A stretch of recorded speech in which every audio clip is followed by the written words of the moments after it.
बिस्मिल्लाहिर्रहमानिर्रहीम। यहाँ पे मैं आपको तंदूरी रोटी बनानी सिखाऊँगी चूल्हे के ऊपर। सबसे पहले पेड़े को हमने इस तरह से नरम कर लेना है, फिर बेलन के साथ आपने पेड़े को बेल लेना है। जैसे आम रोटी बनाते हैं ना, बिल्कुल उसी तरीके से आपने रोटी बनानी है, ठीक है? इसको इस तरह से हाथ से हमने थोड़ी-सी बड़ी कर लेना है, जैसे हम नॉर्मल तरीके से रोटी पकाते हैं, बिल्कुल वही तरीका है रोटी बनाने का।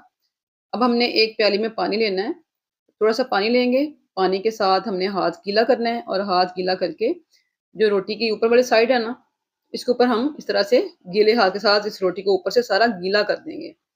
रोटी के ऊपर पानी लगा के इसको ऊपर से हमने इस तरह से गीला कर देना है, ठीक है? तो हमने पैन को रखा है चूल्हे के ऊपर, पैन या तवा जो भी आपके पास है ना, उसको आपने गरम कर लेना है और जो गीली वाली साइड है ना, वो आपने उसके ऊपर चिपका देनी है अच्छी तरह से। तो जिस तरह से हम रोटी बनाते हैं पर उसी तरह से बनाएँगे, लेकिन हमने गीली वाली साइड ऊपर अच्छी तरह से चिपका देनी है, पानी लगा के। ये अच्छी तरह से चिपक जाएगी और ऊपर से ट्रांसपेरेंट हो जाएगी, फिर हम इसको उल्टाएँगे, ठीक है? तो ये देख रहे हैं आप, ऊपर से ट्रांसपेरेंट हो गई है। इसको हम उल्टा देंगे, उल्टा के हम ऊपर से इसको सेक लेंगे। तो अगर आपको लगे कि रोटी गिर रही है, तो आप नीचे कोई भी स्टैंड रख लेना है, इस तरह से कोई भी सेका या कोई भी स्टैंड आपके पास है ना, या दूसरा तवा रख लें नीचे, उसके ऊपर आपने रख के इसको अच्छी तरह से सेक लेना है। तो इसकी बैक साइड देखें, बिल्कुल ऐसी है जैसे तंदूर की रोटी की होती है। इसका टेस्ट भी बिल्कुल वही आएगा, बहुत ही मज़ेदार बनती है। तो यहाँ पे हमने तंदूर की रोटी चूल्हे के ऊपर बना ली है, सुई गैस के ऊपर बनाई है।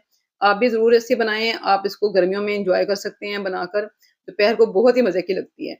इसको मैंने यहाँ पे मक्खन के साथ जो है ना वो चौपड़ लिया है, मक्खन उसके ऊपर अच्छी तरह से लगा लिया है। आप चाहें तो लगाएँ, आप चाहें तो सूखी खा लें, लेकिन मक्खन के साथ जो है बड़ी मज़े की लगती है। तो इस तरह से आप भी गर्मियों की दोपहरों में तंदूरी रोटी घर में बनाकर इसको एन्जॉय कर सकते हैं। लस्सी के साथ, चटनी के साथ, अचार के साथ, सालन के साथ खाएँ, आपको बहुत ही मज़ेदार लगेगी। तो दुआ में हमेशा याद रखें। अल्लाह हाफ़िज़।